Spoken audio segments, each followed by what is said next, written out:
company benefit ni kalau ada memang bagus. Benda tu penting. Kalau company ada bantu dari segi medical, benefit tertentu, benda tu sangat membantu. Tapi walaupun ada company benefit ni, tak boleh assume benda tu cukup untuk cover gap sebenar untuk situasi hidup awak. Sebab persoalan dia bukanlah company ada cover tak. Persoalan dia adalah company cover apa sebenarnya. Adakah company cover medical saja atau accident je? Kena tahu company cover tak kalau dah tak boleh kerja. Income macam mana? Family expenses macam mana? Belanja untuk family macam mana? Installment rumah macam mana? Masih nak kena bayar. Sebab tu ada cover tak bermakna dia cover semua benda. Company benefit yang ada coverage ni memang membantu, tapi kena tahu detail dia. Kalau kita tak tahu, kita akan rasa selamat. Kita assume dah okey. Padahal yang sebenarnya kita cuma tak tahu gap dia kat mana. So, awak tahu tak company awak cover benefit apa sebenarnya? Mungkin ada orang terlepas pandang. Biasanya company benefit ni dia bergantung kepada status kerja tu. Maksudnya selagi kita kerja kat situ, benefit tu ada. Tapi macam mana kalau awak tukar kerja tempat lain? Macam mana kalau awak kena resign? Macam mana kalau awak kena retrench? Yang kerja kontrak, macam mana kalau kontrak tu tak renew? Macam mana kalau awak ambil career break? Atau macam mana kalau suatu hari nanti awak buat bisnes sendiri? Masa tu cover yang dulu awak rasa ada, dia dah berubah atau terus hilang. So benda ni kena check, kena tahu, kena faham. Sebabnya bila cerita pasal kerja ni, tak semestinya kita akan stay pada satu company tu sampai kita pencen. Mungkin bertukar tempat kerja, bertukar industri, ada company kena restructure, ada orang kontrak kerja kat tempat lain. So kalau selama ni protection family tu bergantung kepada company benefit je,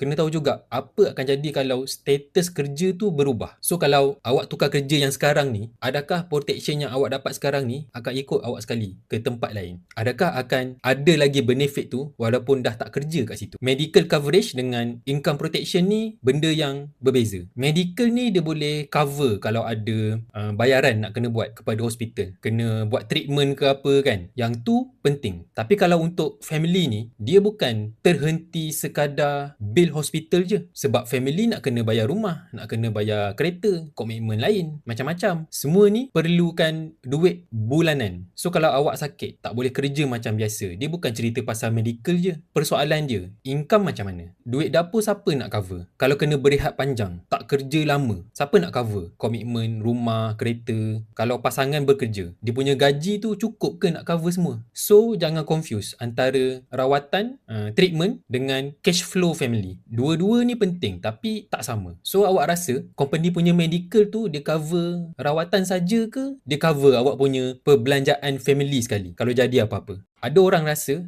oh tak apa, company dah cover. Saya faham. Tapi cuba tanya benda ni dulu. Dia punya cover tu, limit dia berapa? Cover tu untuk diri sendiri saja atau untuk family sekali? Cover tu sampai bila? Kalau dah tak kerja kat situ, apa jadi? So, most of the time, kita bukan tak ada coverage. Kita bukan tak ada dapat benefit. Tapi kita tak pernah baca betul-betul detail dia tu. Mungkin HR bagi booklet, bagi info, kita simpan. Email masuk, terangkan, kita just skip. Mungkin masa onboarding, kita just dengar-dengar macam tu je. Bertahun-tahun selepas tu, kita assume semua benda okey. Padahal mungkin hidup kita dah berubah. Dah kahwin, dah ada anak, dah ada rumah, komitmen makin banyak. Company benefit tu sama je. Tapi hidup kita ni dah berubah. Tanggungjawab tu dah bertambah. So, jangan tunggu dah sakit, dah tengah emergency, baru nak faham benefit tu, dia punya detail dia tu. Kena check masa keadaan masih okey, masih tenang-tenang. So, awak tahu tak company benefit yang awak dapat sekarang ni, dia punya detail tu, atau awak assume je semuanya okey sebab benda tu ada? So, kalau awak bekerja dan company ada cover, check 3 benda ni dulu. Yang pertama,